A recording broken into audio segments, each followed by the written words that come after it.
Hello everyone. आज की इस वीडियो में हम डिस्कस करेंगे हिस्ट्री के कुछ इंपॉर्टेंट क्वेश्चंस जो मेनली प्रीवियस एचपीएसएससी हमीरपुर के एग्ज़ाम में ये क्वेश्चंस पूछे गए थे।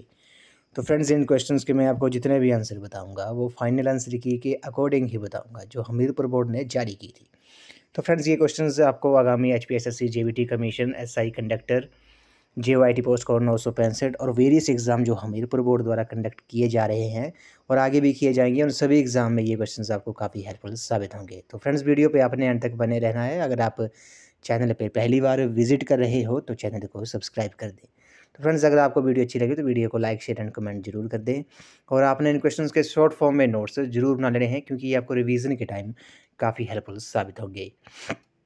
तो फ्रेंड्स, वीडियो को शुरू करते हैं। फर्स्ट क्वेश्चन में बोला गया है कि 1921 में हड़प्पा की खोज किसने की थी? वो डिस्कवर्ड हड़प्पा इन 1921। काफ़ी इंपॉर्टेंट क्वेश्चन है। तो हड़प्पा की जो खोज की थी 1921 में वो की थी दयाराम साहनी ने। किसने? दयाराम साहनी ने 1921 में हड़प्पा की खोज की थी। काफ़ी इंपॉर्टेंट क्वेश्चन है। और हड़प्पा स्थल की खोज दयाराम साहनी ने 1921 में की थी, जो वर्तमान में कहाँ पर प्रेजेंट है ये भी आपसे पूछ सकते हैं। ये तो हड़प्पा जो है प्रेजेंट में पाकिस्तान के मोंटगोमरी ज़िले में रावी नदी के किनारे स्थित है। और हड़प्पा संस्कृति के जो सबसे ज़्यादा स्थल गुजरात में आज़ादी के बाद खोजे गए हैं, ये भी आपने याद रखना है। तो ऑप्शन नंबर ए जो है इस क्वेश्चन का करेक्ट आंसर है। हड़प्पा की खोज 1921 में दयाराम साहनी ने की थी और ये प्रेजेंट में पाकिस्तान के मोंटगोमरी ज़िले में रावी नदी के किनारे स्थित है। और हड़प्पा संस्कृति के जो सबसे ज़्यादा स्थल थे वो गुजरात में आज़ादी के बाद खोजे गए हैं। तो ऑप्शन नंबर ए इस क्वेश्चन का राइट आंसर है। अगले क्वेश्चन पे चलते हैं। अगले क्वेश्चन में बोला गया है कि आर्यन शब्द का शब्दश अर्थ क्या है? The word Aryan literally means. तो आर्यन शब्द का अर्थ क्या होता है? काफ़ी इंपॉर्टेंट क्वेश्चन है। तो इस क्वेश्चन का जो राइट आंसर है वो आपका ऑप्शन नंबर सी है, जन्म से उच्च, ऑफ हाई बर्थ। जो है आर्यन शब्द का जो अर्थ होता है वो जन्म से उच्च होता है। आपको पता होगा जो आर्य थे वो भारत में कहाँ से आए थे, ये भी आपसे पूछ सकते हैं। तो आपने याद रखना है जो आर्य भारत में आए थे वो मध्य एशिया से आए थे, सेंट्रल एशिया से आए थे। और आर्यों की जीविका का जो मुख्य साधन था वो क्या था? वो कृषि था। ये भी आपने याद रखना है। एग्रीकल्चर जो था वो उनका जीविका का मुख्य साधन था। और वो आर्य कौन सी भाषा बोलते थे ये भी आपने याद रखना है। जो आर्य जो थे वो संस्कृत भाषा बोलते थे। तो ऑप्शन नंबर सी जो है इस क्वेश्चन का राइट आंसर है। आर्यन शब्द का जो अर्थ है वो आपका जन्म से उच्च होता है। क्वेश्चन नंबर थर्ड पे चलते हैं। इसमें बोला गया कि सरस्वती नदी का ऋग्वैदिक नाम क्या है? The Rigvedic name of river Saraswati was. तो सरस्वती नदी का ऋग्वैदिक नाम क्या है? काफ़ी इंपॉर्टेंट क्वेश्चन है। नेक्स्ट क्वेश्चन पे चलते हैं। सरस्वती नदी का ऋग्वैदिक नाम क्या है? The Rigvedic name of river Saraswati was. काफ़ी इंपॉर्टेंट क्वेश्चन है। आपको पता होगा जो ऋग्वैदिक सरस्वती नदी का जो ऋग्वैदिक नाम है, ये फाइनल आंसर की मैं इस क्वेश्चन की आपको सभी को ग्रेस दी। क्या थी? फाइनल आंसर की मैं इस क्वेश्चन की सभी को ग्रेस दी। आपको पता होगा सरस्वती नदी का जो प्राचीन नाम था, वैदिक नाम था, वो क्या था? वो दृष्टवती था। ये आपने याद रखना है। दृष्टवती जो था वो सरस्वती का ऋग्वैदिक नाम था। आपको पता होगा ऋग्वैदिक काल के भौगोलिक प्रसार की जानकारी जो है वो ऋग्वेद में प्राप्त होती है।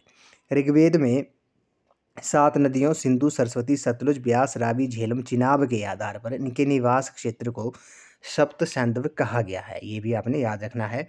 ऋग्वेद में उत्तर भारत की कुल 42 नदियों का उल्लेख है जो अफगानिस्तान से लेकर पूर्व में यमुना तक फैली हुई है। तो इस क्वेश्चन का जो राइट आंसर है वो आपका, इस क्वेश्चन की आप सभी को ग्रेस थी। आपको पता होगा सरस्वती नदी का जो ऋग्वैदिक नाम है वो आपका दृष्टवती है। क्वेश्चन नंबर 4 पे चलते हैं। क्वेश्चन नंबर 4 में बोला गया कि कौन सा शासक जो है वो गौतम बुद्ध का समकालीन था? Which ruler was contemporary to Gautam Buddha. तो बिंबिसार जो है इस क्वेश्चन का राइट आंसर है। बिंबिसार जो था वो आपका गौतम बुद्ध का समकालीन था। क्वेश्चन नंबर 4 का ऑप्शन नंबर डी जो है इस क्वेश्चन का राइट आंसर है। नेक्स्ट क्वेश्चन पे चलते हैं। इसमें बोला गया कि बुद्ध के उपदेशों का संग्रह जो वो है निम्न में से किसमें है? Collection of Buddha sermons in which of the following. तो बुद्ध के उपदेशों का जो संग्रह है वो निम्न में से किसमें है? वो सूत पिटक में है। ऑप्शन नंबर बी जो है इस क्वेश्चन का राइट आंसर है। आपको पता होगा बौद्ध धर्म जो है वो आपका, बौद्ध धर्मों में त्रिपिटक जो है वो सबसे महत्वपूर्ण है। ये आपने याद रखना है। त्रिपिटक जो है वो आपका बौद्ध धर्म से संबंधित है। और त्रिपिटक में विनय पिटक, सूत पिटक और अधिधम्म पिटक आते हैं। ये भी आपने याद रखना है। सब बात करते हैं सूत पिटक में। सूत पिटक में क्या क्या आता है? इसमें बौद्ध धर्म के सिद्धांतों का उल्लेख है। सूत पिटक में जो है वो आपका बौद्ध धर्म के सिद्धांतों का उल्लेख है। और विनय पिटक में क्या है? विनय पिटक में क्या है? इसमें बौद्ध संघ के नियमों की व्याख्या की गई है। इसमें बौद्ध संघ के नियमों की व्याख्या की गई है। और अधिधम्म पिटक में बोला गया कि इसमें बौद्ध दर्शन पर प्रकाश डाला गया है। क्या डाला गया है इसमें? बौद्ध दर्शन पर प्रकाश डाला गया है। और बौद्ध धर्म के जो त्रिरत्न है वो बुद्ध, धम्म और संघ है। ये भी आपने याद रखना है। तो ऑप्शन नंबर बी जो है इस क्वेश्चन का राइट आंसर है। बुद्ध के उपदेशों का जो संग्रह है वो आपका सूत्र पिटक में है। ऑप्शन नंबर बी इस क्वेश्चन का राइट आंसर है। क्वेश्चन नंबर 6 पे चलते हैं। क्वेश्चन नंबर 6 में बोला गया है कि अशोक का शासन का सिद्धांत तथा धम्म की नीति किस लेख में अंकित है? काफ़ी इंपॉर्टेंट क्वेश्चन है। Ashok principles of government and policy of Dhamma is mentioned in which addicts? काफ़ी इंपॉर्टेंट क्वेश्चन है। क्वेश्चन नंबर 6 का जो राइट आंसर है वो आपका ऑप्शन नंबर ए है। ये वहदशिला लेख में अंकित है। ऑप्शन नंबर ए जो है इस क्वेश्चन का राइट आंसर है। आपको पता होगा अशोक जो है, अशोक ने 273 ईस्वी पूर्व में ही सिंहासन प्राप्त कर लिया था, परंतु 4 साल तक वो गृह युद्ध में रहने के कारण अशोक का जो वास्तविक राज्याभिषेक हुआ था वो 269 ईस्वी में हुआ था। 261 ईस्वी में अशोक ने कलिंग पर आक्रमण किया था और उसे जीत लिया था। अपने राज्याभिषेक के 8वें वर्ष बाद यानी कि 2061 में उसने कलिंग पर आक्रमण किया था और उसने युद्ध जीत लिया था। कलिंग युद्ध में व्यापारिक नरसंहार ने अशोक को काफ़ी विचलित कर दिया था, जिसके बाद उसने बौद्ध धर्म स्वीकार कर लिया था। और अशोक ने सांची का स्तूप का निर्माण भी करवाया है। ये भी आपने याद रखना है। बौद्ध धर्म अपनाने के बाद बौद्ध धर्म का प्रचार प्रसार किया उसने और अपने पुत्र महेंद्र तथा पुत्री संघमित्रा को बौद्ध धर्म के प्रचार के लिए श्रीलंका भेजा था। किसने? अशोक ने अपने पुत्र महेंद्र और संघमित्रा को बौद्ध धर्म के प्रचार के लिए श्रीलंका भेजा था। और उपगुप्त नामक बौद्ध भिक्षु ने अशोक को बौद्ध धर्म की दीक्षा दी थी। ये भी आपने याद रखना है। उपगुप्त नाम का एक बौद्ध भिक्षु था जिसने अशोक को बौद्ध धर्म की दीक्षा दी थी। और अशोक के अभिलेख पढ़ने में सबसे पहले जो सफलता थी वो जेम्स प्रिंसेप को हुई थी। कब हुई थी? 1837 में। क्वेश्चन नंबर 7 पे चलते हैं। क्वेश्चन नंबर 7 में बोला गया है कि पल्लवों की राजधानी थी, द कैपिटल ऑफ पल्लवास। तो पल्लवों की राजधानी क्या थी? क्वेश्चन नंबर 7 का जो राइट आंसर है वो आपका ऑप्शन नंबर ए है, कांची जो है इस क्वेश्चन का राइट आंसर है। पल्लवों की राजधानी कौन थी? वो कांची थी। पल्लव वंश का जो संस्थापक था ये भी आपने याद रखना है, विष्णु सिंह जो था वो आपका पल्लव वंश का संस्थापक था और राजधानी इनकी कांची थी। प्रसिद्ध शासक कौन था पल्लव वंश का? वो नरसिंह वर्मन था। ये भी आपने याद रखना है। इसने महाबलीपुरम नगर की स्थापना की तथा उसके बाद 7 पैगोडा का निर्माण भी करवाया। ये आपसे पूछ सकते हैं। नरसिंह वर्मन जो है पल्लव वंश का ये प्रसिद्ध शासक था। इसने महाबलीपुरम नगर की स्थापना की तथा 7 पैगोडा का निर्माण भी करवाया। क्वेश्चन नंबर 8 पे चलते हैं। क्वेश्चन नंबर 8 में बोला गया कि दिल्ली के किस सुल्तान ने कुतुब मीनार का काम पूर्ण करवाया था? क्या क्या पूर्ण करवाया था? इसमें क्वेश्चन काफ़ी इंपॉर्टेंट है। Which Delhi sultan completed the construction of Qutub Minar?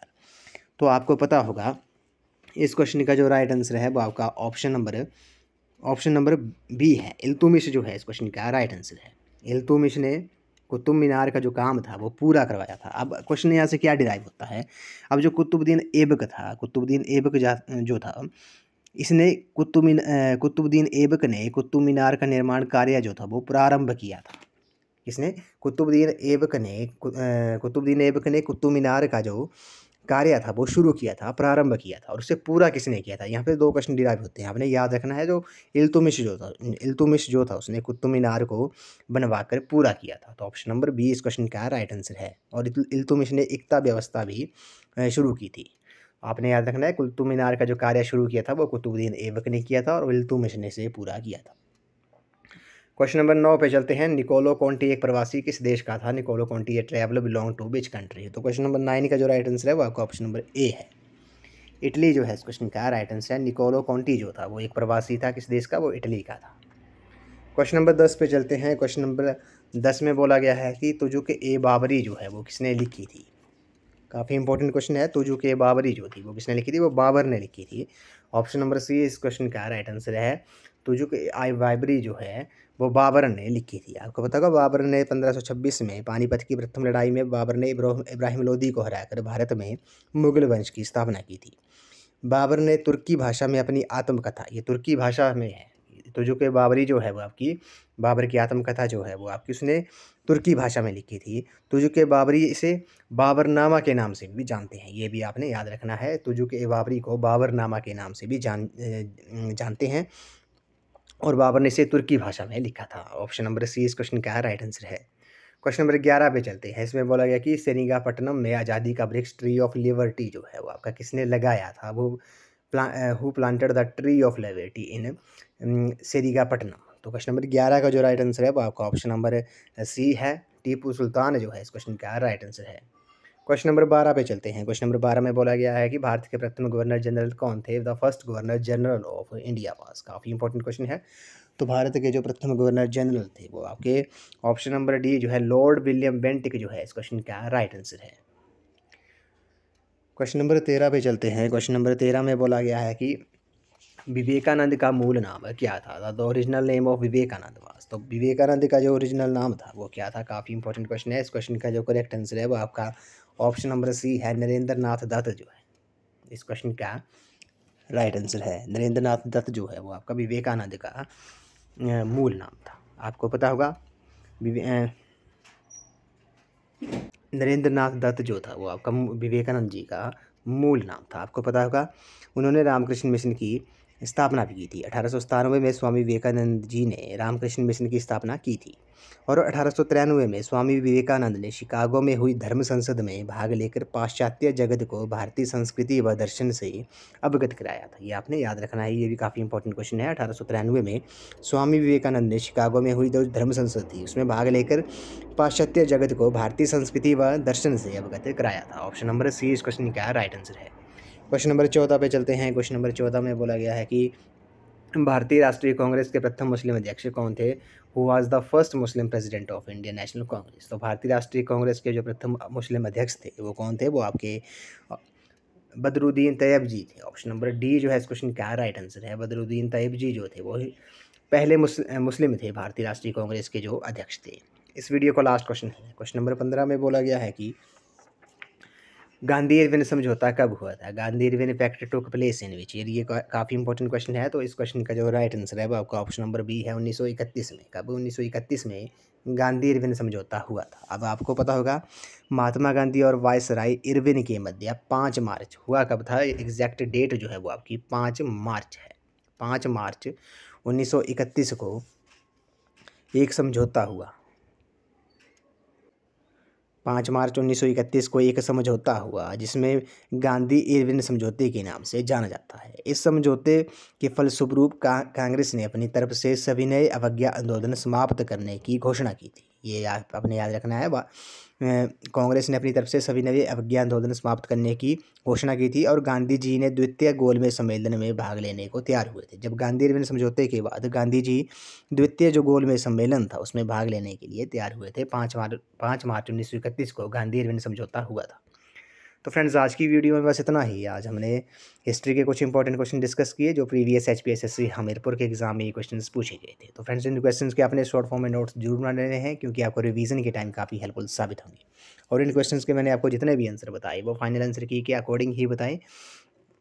तो फ्रेंड्स आई होप आपको वीडियो पसंद आई होगी। तो वीडियो को लाइक शेयर एंड सब्सक्राइब जरूर कर दें और इस वीडियो को ज़्यादा से ज़्यादा शेयर करें। तो फ्रेंड्स ये क्वेश्चंस आपको काफ़ी हेल्पफुल साबित होंगे आगामी HPSSC हमीरपुर के एग्ज़ाम में। तो फ्रेंड्स आज की वीडियो में बस इतना ही। तो थैंक यू फ्रेंड्स।